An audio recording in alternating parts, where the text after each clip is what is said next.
যাদের মুখে খুব বেশি হাসি থাকে একটা সময় হয়তো তাদের জীবনে অনেক বেশি কষ্ট নেমে আসে। হ্যালো এভরিওয়ান, আসসালামু আলাইকুম। শুক্রবারের খাবার ভিডিও নিয়ে চলে আসছি আপনাদের সাথে শেয়ার করতে। যারা ভিডিওটি ওপেন করছেন সবাই শেষ পর্যন্ত দেখে যাবেন একটা লাইক দিয়ে। তো এটা হচ্ছে গরুর যে পায়া বা নিহারি থাকে সেটা রান্না করতেছিলাম, আর একটা রান্না করার পিছনে কত ঘটনা ঘটে আজকে সব কিছুই আপনাদেরকে শেয়ার করব আপনাদের সাথে। তো এই রান্নাটা কিন্তু শুক্রবারের দিন খাওয়ার জন্য আমি রান্না শুরু করছিলাম সেই মঙ্গল বুধবারের দিক থেকে, মানে আরও 2 দিন আগে থেকে রান্নাটা শুরু করছি। কারণ এই গরুর পায়াটা 2-3 দিন জাল হতে হতে একবারে হাড়গুলো নরম হয়ে যায়, তখন খেতে ভালো লাগে। আর ইনস্ট্যান্ট রান্না করে ইনস্ট্যান্ট খেতে ভালো লাগে না। তারপরেও তাড়াতাড়ি বেশি নরম হওয়ার জন্য আমি প্রেশার কুকারে সমস্ত মশলা দিয়ে ভাবলাম প্রথমে আগে একটু সিদ্ধ করে নিই। তো প্রেশার কুকারে একটা মারাত্মক সমস্যার মধ্যে পড়ে গেছি। প্রেশার কুকারে সিদ্ধ করতে দিয়ে এরকম ঘটনা আমার সাথে আর কখনোই ঘটে নাই। তো যেই ঘটনাটা ঘটলো সেটা হচ্ছে যে এটার যে উপরে যে দিক দিয়ে গ্যাসটা বের হয় সেখানে সম্ভবত কোনো কারণে জায়গাটা মানে ব্লক হয়েছিল, যার কারণে গ্যাসটা বেরোতে পারে নাই। সমস্ত মশলা সহ পানি সহ সব কিছু বেরোয়ে পুরা চুলার চারপাশে একবারে নোংরা ময়লা হয়ে গেছে, আপনারা দেখতেই পারবেন ভিডিওতে। তা আমি সামান্য একটু পানি দিয়ে সমস্ত মশলা দিয়ে সিদ্ধ হতে বসাই দিছি আর দিয়ে গেছি অন্য কাজে। আর এসে দেখি যে এটার উপর দিয়ে সব বেরিয়ে গেছে, যে সমস্ত মশলা পানি সব কিছু বেরিয়ে গেছে, চুলা একবারে নোংরা ময়লা হয়ে গেছে। আর এটার যে যত মশলা দিছিলাম, মানে যত বাটা মশলা দিছি পেঁয়াজ রসুন আদা সব কিছু উপর দিয়ে বেরিয়ে চলে আসছে। মানে এরকম কেন হইলো আমি জানি না। দেখেন আমার প্রেশার কুকারের কি অবস্থা, এই হচ্ছে অবস্থা। আমি গেছি অন্য একটা কাজে, ভাবছি এখানে 7টা-8টা শীষ দিবে, তো ততক্ষণ পর্যন্ত আমি অন্য একটা কাজ করব।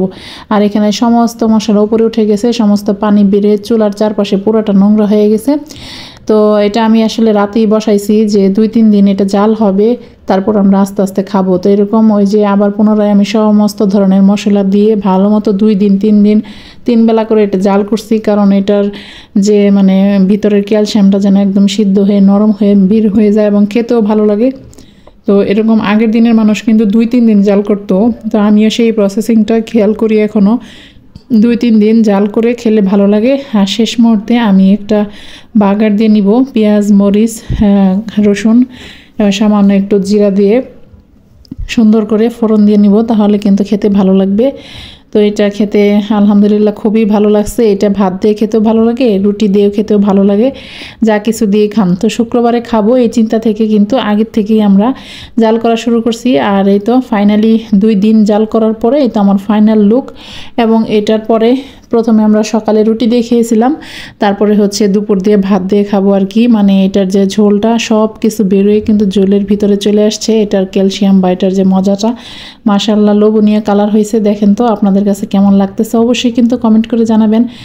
আর প্রথমে যে কথাটা বলতেছিলাম, যারা অনেক বেশি হাসে, জীবনে এত বেশি পরিমাণে হাসছি যে আমার হাসির কারণে আমার ভার্সিটি লাইফে আমার অনেক কমপ্লেন আসতো, আমার হাসির শব্দের কারণে বড় আপুরা পড়াশোনা করতে পারতো না, এরকম আর কি। যাই হোক, একটা সময় পরে কিন্তু ভার্সিটি লাইফ শেষ করার আগেই জীবনে অনেক কষ্ট চলে আসছে আর কি। আমার মাকে হারাইছি। তো এই তো আমি রান্না শেষ করে কিন্তু খেতে বসে পড়তেছি। দেখেন ঝোলটা মাশাআল্লাহ একদম খুব গাঢ় হয়ে গেছে, খেতে অসম্ভব মজার ছিল। আপনারা সবাই হয়তো করে খান, তো আমি কিভাবে করে খাই সেটাই আপনাদের সাথে শেয়ার করলাম। তো ভালো লাগলে কিন্তু অবশ্যই লাইক কমেন্ট এবং শেয়ার করবেন। যারা আমার পেজটাকে সাপোর্ট করছেন সবাইকে অনেক ধন্যবাদ। আর যারা আমাকে এখনও সাপোর্ট করেন নাই সবাই কিন্তু আমাকে সাপোর্ট করে আমার পেজের পাশে থাকবেন। সবাইকে অসংখ্য ধন্যবাদ।